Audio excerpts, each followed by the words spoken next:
Το βρήκα! Όχι. Μα δεν σου είπα καν τι είναι! Δεν χρειάζεται. Από το ύφος σου καταλαβαίνω θα πεις μαλακία. Θα λέμε τον καφέ! Δεν τα έλεγα εγώ. Θα προσθέσουμε μια νέα υπηρεσία! Δηλαδή, Μαζί με κάθε καφέ, δώρο, θα τους το λέμε κιόλας! θα συνεχίσει για πολύ. Γιατί έχουμε και δουλειές. Θα έρχονται γυναίκες από όλη την πόλη. Θα γίνουμε viral!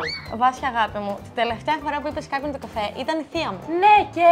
Και της είπες ότι θα συναντήσει ένα ψηλό μελαχρινό και θα της περάσει κάτι στο χέρι. ναι και... Και πήγε φυλακή. Αυτός ο ψηλός μελαχρινός ήταν αστυνόμος. Συγγνώμη, αλλά δεν βλέπω κάπου λάθος εγώ. Ρε, πας καλά. Φυλακή είναι η άλλη. Ήταν κακό το φως. Έχω εξασκηθεί από τότε. Έχω το χάρισμα σου λέω.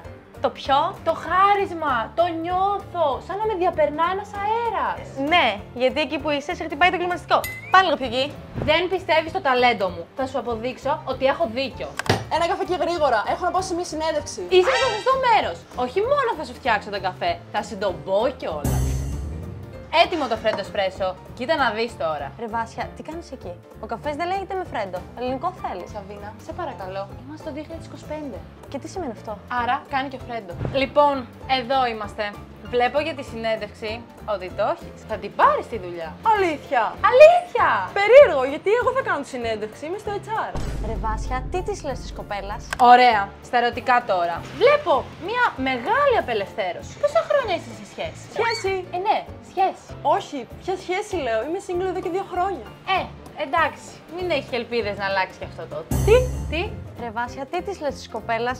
Μην την ακούτε. Αλλά το πιο σημαντικό απ' όλα. Τα λεφτά. Ναι, βλέπω μια συναλλαγή που πρέπει να ολοκληρωθεί. Αχ, έπαιξε Joker χθες. Λες δεν είναι αυτό. Όχι, ο καφές είναι. Δεν τον πλήρωσες. Εντάξει, λέω κι εγώ. Δεν το έχωσα τελείως.